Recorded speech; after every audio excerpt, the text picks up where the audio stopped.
إن الحمد لله تعالى نحمده ونستعين به ونستغفره ونعوذ بالله من شرور أنفسنا وسيئات أعمالنا. من يهده الله فهو المهتد ومن يضلل فلا هادي له، وأشهد أن لا إله إلا الله وحده لا شريك له، وأشهد أن محمدا عبده ورسوله. أما بعد، فإن أصدق الحديث كتاب الله، وخير الهدي هدي محمد صلى الله عليه وآله وسلم، وشر الأمور محدثاتها، وكل محدثة بدعة، وكل بدعة ضلالة، وكل ضلالة في النار. يما لدرسي بيشو مقدميك من ذكر كرد لباري عقل وتمان آخر قسم نوبو كوا عقل إنسان محدودة، مخلوقك لما مخلوقاتك كان إخوة تاسنوريك بركة، وكتشون هر مخلوقك إخوة تاسنوريك تواناي هي، قاتي إنسان تاسنوريك تواناي هي، دستي إنسان بكسيك بالله بودست أو شاخم لبن بو دربينا داريكي قوربي چەند ساڵە ڕق و ڕیشەی داکوتاوە بڵێ بەدەست بۆمی دەربێنە، فشتیوا ممکن نییە و لە توانای ئەویش نییە. بۆیە ئەم خەڵکە کە پیانەوترێ عەقڵانیەکان هاتن ئەم عەقڵە مەحدودەیان کردە عەقڵێکی لا محدود بێسنوور، وكرديانا حاكم كخوي محكومة بدق بنص محكومة بنصكان، كرديانا حاكم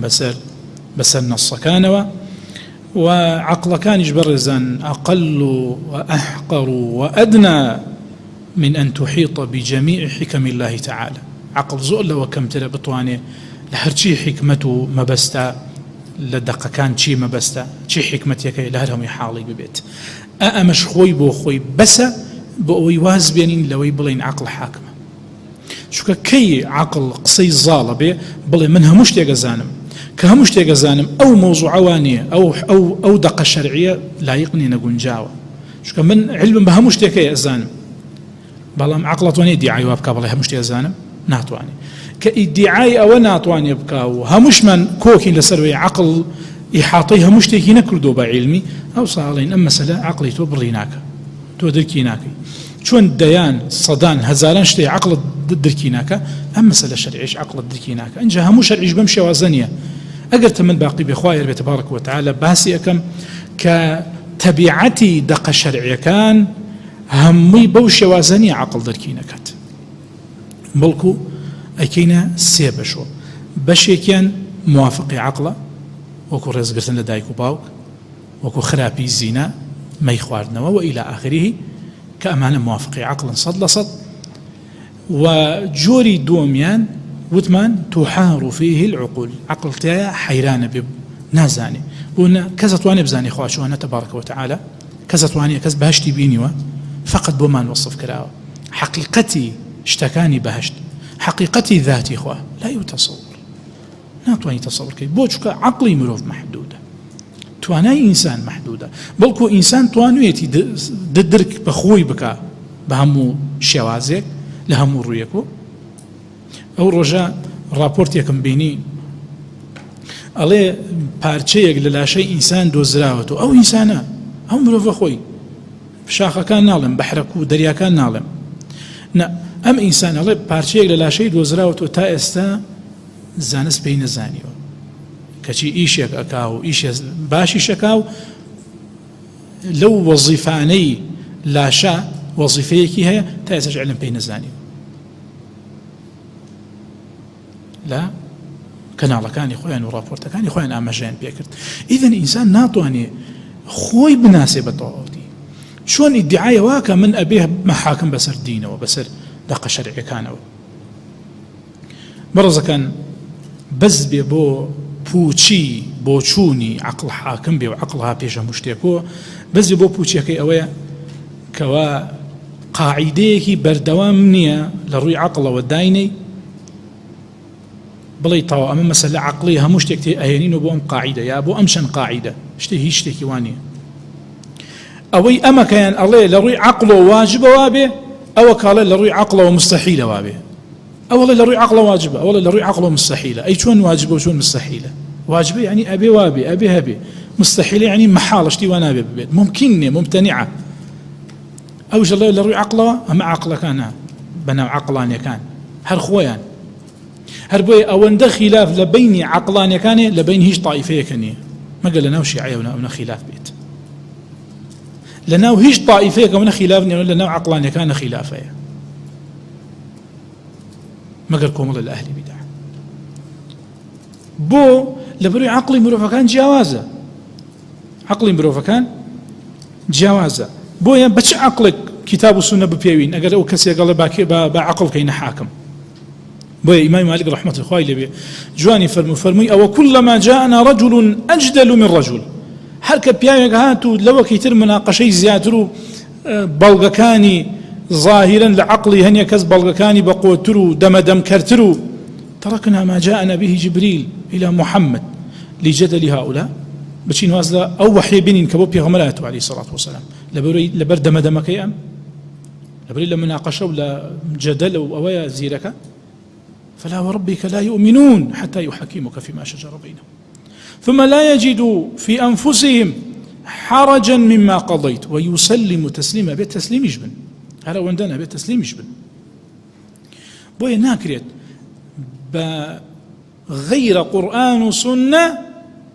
كيش كان يقلا بيته وبكنا قاعدة هرجيز بغير قرآن وحديث هيج كيش يقلا بيته غير قرآن وحديث نبيت قرآن وحديث كيش كان يقلا ابنه هربو يقلا تابع المدى كان أهل السنة كبس بأواني غير أوانية كم ترين خلاف لبينيان هي خلاف هي أما لتشاو غير خويانا خلاف لبينيان لتشاو غير خويانا بو لبروي اعتمادي على الكتاب والسنة زورك لخلاف كانش دقة كان كتاب والسنة خويا الرجيان داو للرحمة شريعة لم وجهشها أن يقال اختلاف أمة الرحمة هناك العلماء الرحمة طبعا هذه ذكر ضعيف اختلاف أمة الرحمة بيكوات اجتماعهم نقمة وانية بلام للروانجيك والشريعة خوي بو خوي هنية جوداي دانا ويسام النيجا من الرجوع من الزكاة الدين هم ينيجا غير النيجمانية يا رجوش مانية هل رجوع مانية الزكاة مانية هل زكاة مانية حج مانية هل حج مانية جهاد مانية صدقة مانية شاك من لقل دايكو باو لقل هاوسي لقل خيزان روح خوشي تماشا كي وجوهي خير أو اندزور أم جورا وجورية لوجوهي خيرا رحمته وي أوي حزي لشاك من لقل هاوسي أو بوالا بقري أوي حزي ل رجو قتنا الرجو بقري هبو لصحابة الرجو يقرب بردوامي أي تواني روجنا روج وإلى آخره أو اندي تواني بوايا بلام لنواجه مثلا نوجي السنة زور كردن تواني وكو هنيكي ترنبو هنيك لنواجه وابون بور رجو كردن شو تابعني شو نجيب كذا في أسايبو بلام بور رجو كردن وانبو أما خوي بخوي رحمتك أخوة داينا وتبارك وتعالى ويستن بليم شي قالك ما بليم أهل سنة بهوي أوي بشتيان بكتاب وسنة بس هو كم ترين خلاف لبيننا هي كم ترين جاوازي وراجاوازي لبيننا هي شونك بشتيان بكتاب وسنة بس هو غير أوان كأوسر كيانا عقلانيا كان كبشتيان لكتاب وسنة كردو زور ترين خلاف لبيننا هي براديك أم يعني الله لروي عقله واجب وابي أو يعني الله لروي عقله مستحيل وابي هل دوشان الله لروي عقله بعقلي كام تنقصب كين بقصي كام عقل تان بكين يستا بوي برز كانم هرجيز أمجد طوان بك أنا بنمايكي قرن لا إخوتان قاعديكي أساسية هيج نصيكي كتاب وسنة نابيني نرى القرآن نلا حديثة خلاف عقل بيت هيج قرآن هيج لقرآن نية هيج حديث كان بيغمر إخواني عليه الصلاة والسلام دجي عقل بيت أقرهبوا يا خلل عقلك يا خلل لدقك يعني شيء يعني يا دقك بو معنانا تولي حالبي كدجي عقل بيتها يا حديثك أو حديثك ضعيفة حديثك موضوعة هل بسراوة قصي خلق أصلا حديث نية يا حديث أو صحيح نية يا صحيح أو بو معنانا كدجي عقل بيتها يان صحيحة وصريحة وواضحة ويق معناها لقري بلام دجي عقل يخلل عقلك يا عقلك هاتولي واي أو كتر الله واني هربويا قد دين مخنا جيري تجاربي علمي وبرز كان أمر ألين بە پێی لێکۆڵی نۆزانستیەکان سەلماوایە کەسێت ئێڵێ ئەمە ئاەتێکە وەڵا دلیلی لەسەرەوە قەت شتیوانەکەن حتا تەواو دڵنیابن و لە ئالی خۆیەوە ئیبیسن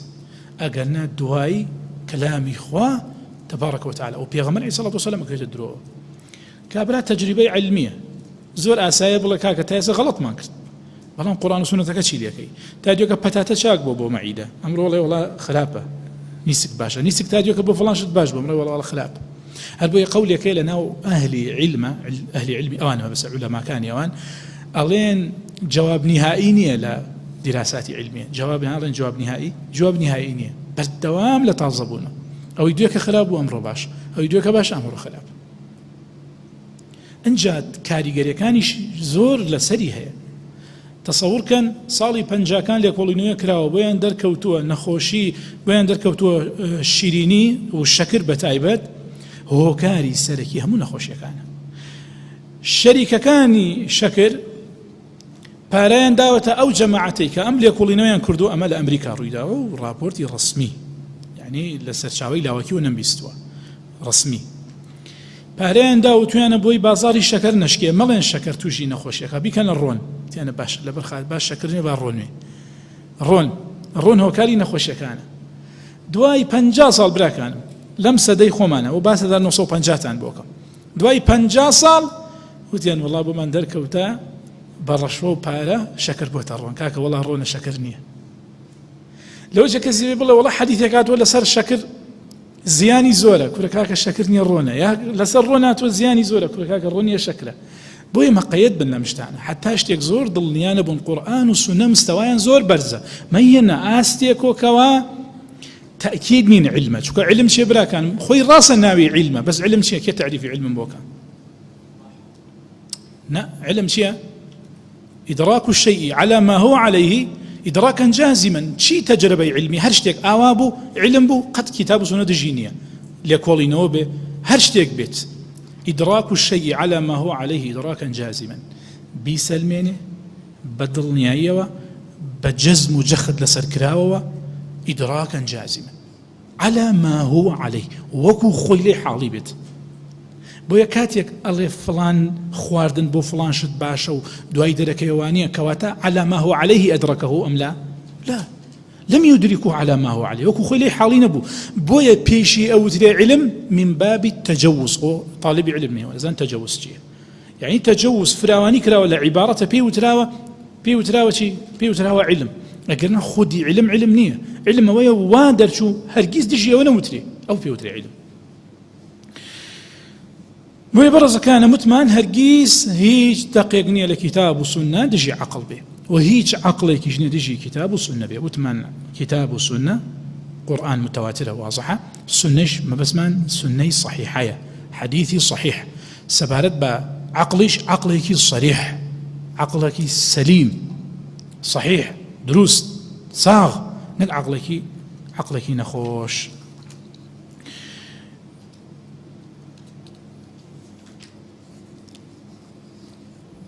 بمسألة كوا عقل تعريفي شيء عقل كعين قاف لام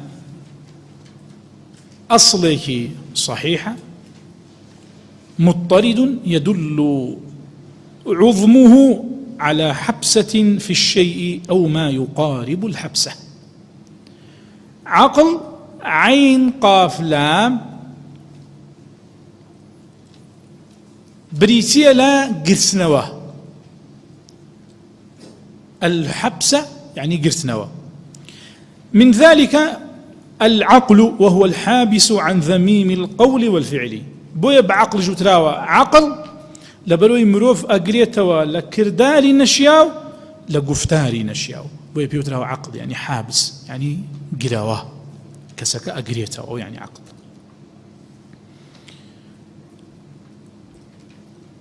وهروها بودرون بيتو كاتيك عرب تويانا عقل الدواء بطنه عقلك يعني شيء أسدا يعني أمسكه يعني عقل الدواء بطنه يعني أمسكه. عقل البعير إذا شد وظيفه إلى ذراعه. كواتا ليرو بترون أبو أصلي عقل يعني منع حبس يعني قرتنوا. فيروز آبادي العقل العلم عقل بريتيا لعلم لتاج العروسة الله وعليه اقتصر الأكثرون زور بيان هل أميان وتوجيان عقل بريتيا لعلم يان أو بصفات الأشياء يعني العلم بصفات الأشياء من حسنها وقبحها وكمالها ونقصانها. علم مذهب يبوي اشتكان شاكا اشتكان خرابة اشتكان ناقصة اشتكان كاملة طواوة أما بريتيا العقل هني كتير لأن العلم بخير الخيرين لدو خير بزاني كاميان خير ترى وشر الشرين لدو شر كاميان شر ترى أو بريتيا لعقل. كواتا ليرو بوتان رونوبو عقل أقر بكارهات أصلي معناكي يعني شيء حبسه منع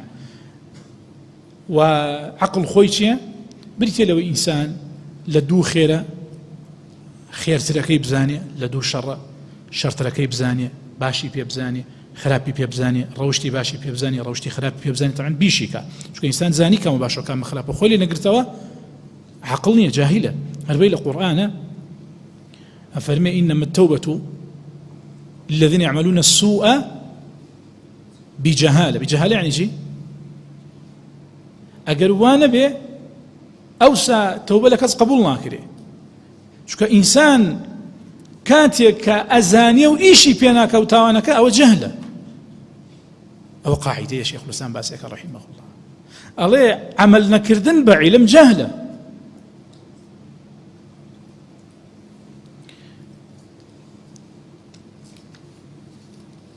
عقل لا اصطلاحا شيخ الإسلام رحمه الله ديرك الله هرشي لباري عقله وتراوى لو ديرك ويكردوته سبحان الله. أفرين فالعقل والإمساك والضبط والحفظ ونحو ذلك ضد الإرسال والإطلاق والإهمال والتسيب ونحو ذلك وكلاهما يكون بالجسم الظاهر للجسم الظاهر ويكون بالقلب الباطن للعلم الباطن فهو ضبط العلم وإمساكه وذلك مستلزم لاتباعه. أما بوتمان علم شيء أبي عملي بيبكي قلنا جهل فلهذا صار لفظ العقل يطلق على العمل بالعلم وكبا أسمعك. علمش عقل جبابلين دو جوارة جوري كان غريزية جوري كان كسبية جوري كان غريزية جوري كان كسبية. غريزي شيء أوي هر لقل منال لديك بهاي كسبي شيء أويك بأزمون جيان وتجاربه إلى آخره لفيربون وعلم خوندون أوانا بو إنسان دروس بيت إنسان زياتري بعقل بيت هل بو يتماشاكي كاتي شيت بي كسك عقل شيت بي شي لدي عقل كسبي كي الروا والله مشي كي منيتو غريزي كي منيتو بويا دزبو آقلنا با شيتي شيدنيا دزبو آقلنا هني تصرفاتنا بو خواردنا خوا أو خوا ها تماشاكي عقل غريزي كي تياماوا والله عقل كسبي كا قصي نشياوك هني شيدك تهني تصرفك سفاهتك بو لبري عقل غريزي كي تيايا عقل كسبي كي تيدا نما أمش قولي هنيك لا أهل علم. عقل قرآن لسنة طبعا لقرآن زور بايخ بعقل دراوة عقل بمشتقات كان يوا ببي اسم بيكو اسم ناتوا بمشتقات كان يوا لا تشلونوش يعني قرآن باسي عقل هاتوا باسي عقل كراوة بتعقلون لبسوا شوار شوينة هاتوا لقرآن بتعقلون بيعقلون لا تشلودو شوينة هاتوا بيعقلها يكجار هاتوا بنعقل يكجار هاتوا عقله يكجار هاتوا بلفظ الباب كاللو بيجهر يعني عقل للشانزة شوينة هاتوا للشانزة شوينة هاتوا وبويا شو مسألة أو تفصيلات أنا مقصد مني بمسألة أمانة بەڵام ئامانجێکەکەی لە پشت قسەکان ئامانجەکە چییە؟ قورئان چەند بایەخی بە عەقڵ و عیلم داوە، چەند بایەخی بە لوب داوە، بە نوها داوە، بە عەقڵ داوە. ئەمە قورئانە، کەلامی خوایە. واتە قورئان عەقڵی ئێمال نەکردووە. بۆ ئەو عەدەدانە بزانن. هەروها بە نوها لە قورئانە هاتووە لە دوو شوێنە. إن في ذلك لآيات لأولي النهى إن في ذلك لآيات لأولي النهى هردوكي لسورة طه هاتوا هروها قلب لقرآن هاتوا بمعنى عقل لهم قلوب لا يفقهون بها يعني عقل هروها حجر ليك شوني قرآن هاتوا هل في ذلك قسم لذي حجر هل بمعنى عقل هاتوا هروها پروردگار فرمي إنه فكر وقدر فقتل كيف قدر ليرب معنى عقل هاتوا هلها تتفكرون أن تقوموا لله مثنى وفرادى ثم تتفكروا ليك شوني قرآن هاتوا هلها لا شوين تتفكرون لا شوين قرآن هاتوا هلها يتفكروا دو شويني قرآن هاتوا يتفكرون لا ينظر شويني قرآن هاتوا هذه هم يكون كل بزن شنيك زورك أما هموي هاتني عقل لا لقرآن لسنتي في غمريش عليه الصلاة والسلام لشن دين حديثة هاتوا أو حديثيك مشهورة ومعروفة وصحيح شلو بالوا في غمري خواه فرمي عليه الصلاة والسلام فهذا من نقصان عقلها أو حديثة بوضحي باسي عقل هاتوا نقصاني عقلي آفرتي شو كلي رباسي ردي شبهاء أدينو لو كسي قيما اللي بقريو والامي الشبهاء حزكا دسي كبيو أو حديث ما نتو هلوا بسريا الروي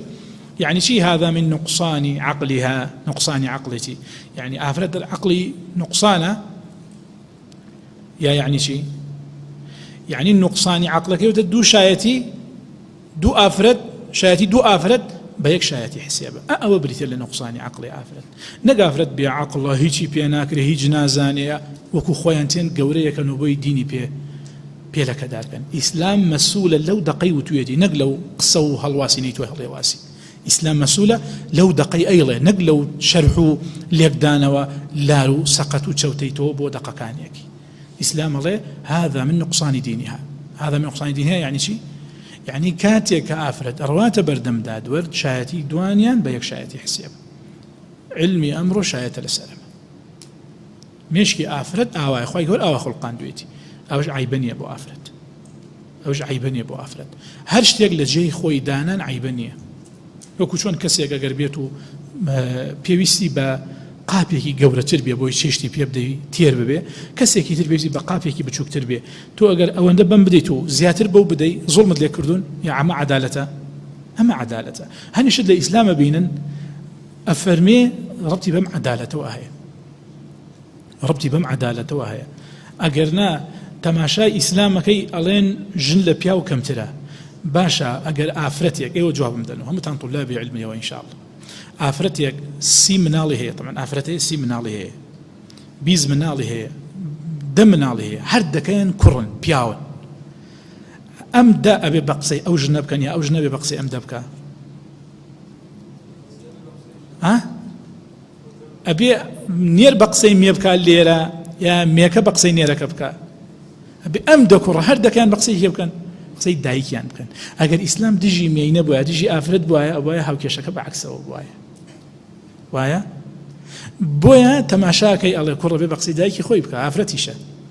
ابي حرمتي بقري ابي ريزي لي بقري ابي كلام جا خدان زان دايك او نه لسر دايك اسلام قصي كردو دين هوني اسلام قصي لسر دايك كرد به نخير بويا مساله كبتي بمينونيه اسلام رقي لمينو لعفرت نيه هرشت يكون لجي خودانانا بياوي جنات باعتراض قبل اكاكا اما بو دب بياوينو بياوي قوينو بو شي ابي بقصي دايك خو ما كانوا قرالي دايك ما كانوا احترامي بقرين وهي النوتة خواهي قولة سنوري وداناون أم سنورتها أو شو سنوري هي هروها برز كان بمسار منزلة العقل في الإسلام كأن باسم زور بلاغو قرنك إسلام شون بايخي بعقل داو هالبت برشت مانود لأسناء قصة كان بڕێشت بانود لە ئەسنای قسەکانە بەڵام زیاتر لەوەی کەوتمان ئەڵێن لەبارەی منزلة العقل في الإسلام پلەی عقل لە ئیسلامە. طبعا رسالتێکیش هەیە تایبەت لەم بارەوە ناوی العقل ومنزلته في الإسلام لمحمد بن موسى النصر. طبعا بقرنوا بو كتابة أو بري شتي باشي تيدا وتو زور بي أو كتاباني معالجة موضوعيان كردو شتي زوريان وتو وكباسي مصدري شمكر خرابني هني مصدرتان بيبلن بوتان حزي كرزيات لموضوع عقلانية وعصرانية حداث كانوا أمانة معلوماتها به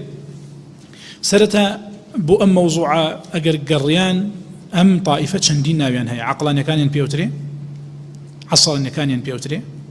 حداث كان ينبيوتري إصلاح كان ينبيوتري تنوير كان ينبيوتري أما حداثي كم ترجيات الحداثي بو طائفة تايبة كملحدا أما عصرانية كان زور بيان لبرقي مسلمانا بلكو هني كان مسلمانيش بلكو زاجاري وهاي بياي برز بيني لمسألة عقلانية تشتيكي تيايا وكو تاوان شون مسلمان بيني تاوانا وكو شون منافقة بيني مسلمان بيني لشتيك نفاقي تيايا وكو شون تنروي وش الروي وكو تميع وكو حدادية مسلمان بيني كسي شاكا لشتيك حدادية مسلمان بيني شاكا لشتيك تميعي تيايا مسلمان بيني شاكا لشتيك نفاقي تيايا مسلمان بيني شاكا لشتيك أوها شون أما عقيدة لي سنو جماعية طبعا أما عقيدة وشتيك مسلمة لا لي سنو جماعة وهكذا عقلانيتش تاوانيك كمطلقا عقلك يتحاكم بصدقك كان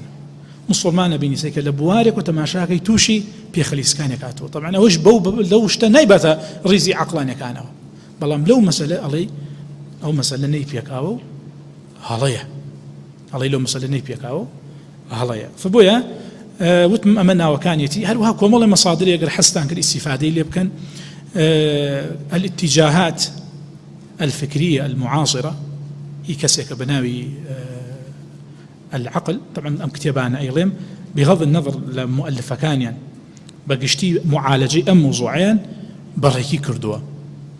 أينا هانيق لمؤلفة كان نايا الناس بلام أو كتاباني كلام بارون وسويانا معالجة باشي أم موضوعين كردوة فلو رانقوا هاني مصدرتان بيدم أو يحزي كرد زياتر يطلع كاتا سر أم موضوعة أطواني بقرتو بو سرشاوانا هل وها كتابي كتير كسيك بناوي محمد حامد الناصر نسويتي ناوي العصرانيون أو كتابك زور شاكا هل وها لو كتاباني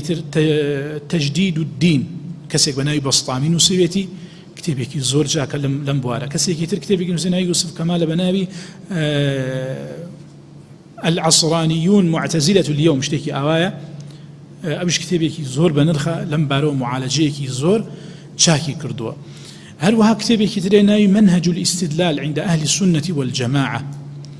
أم كتاب ربطي بمنهج أهل السنة وهي لبلغة هنا وشونة كتصور كم باشترين كتابك بي والله أعلم لسر أم موضوعا وسرابك دو مجلدة مكتبي روش طبعي كردوا هي كسيكا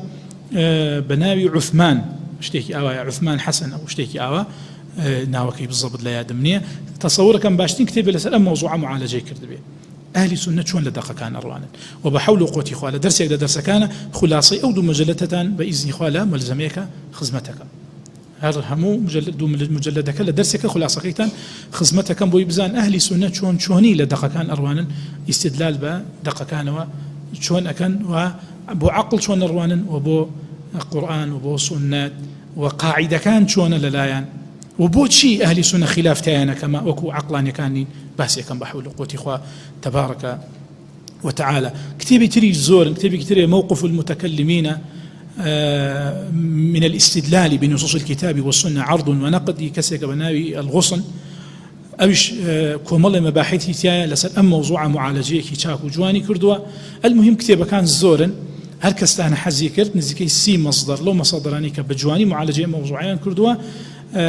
بي ادم هو او كتابي بردسان نقض اصول العقلانيين خراشي هل وها العصرانيون العصرانيه قنطره للعلمانيه هذه خراشي هل وها كتابي كتري هي كشوار مجلده خراشي ناوي هنيك رؤوسي هنا ولا رؤوسي كي للرؤوسي عصرانيه كانوا عقلانيه كان سردم كالزور بسوده بون من برو بو طه حسين تەماشاکەی تەرجمەی کوردی کردووە هەنی قسەی طاها حوسێن کردوویەتی هەروەها بڕۆ بۆ ئەحمەد ئەمین هەروەها بڕۆ بۆ غەزالی بڕۆ بۆ فەهمی هۆیدی و إلى آخری کۆمەڵ لەو ناوانی کە لە عالەمی عەقلانیەتە قسەیان هەیە و ئەمڕۆ لە کەناڵە کوردیەکانە قسەکانیان دووبارە کرد بێەوەی ناویان بهێنرێ و ئێوەش وازان کابرا پاڵەوانە و عەقڵی خۆیەتی هی ئەوانە وەریگرتووە بۆ یەکێ لە سوودەکانی ئەم دەرسانەی ئینشاء الله تعالی چییە هەنێ لەو قسانەی ئەی بیسن تەماشاقی خۆمە کای کۆنێ بەبادراوە کای کۆنێ بەبایان داوە خۆمە غەیر ئەمان وتوێتی پێش ئەمان چەندین ساڵ پێش ئێستا وتراوە ئەمان تەنها دووبارەیان کردوتەوە بۆی وتمانێکێک لە ئەسبابەکان بۆ ئەوەی ناوی هیچ کەسێک ناهێن لە کوردەکان چونکە لەمانەوە وەریانیان گرتووە بۆی باسی ئەسڵەکە ئەکەین ئەوسا فەرعەکە خۆی هەڵەوەشێتەوە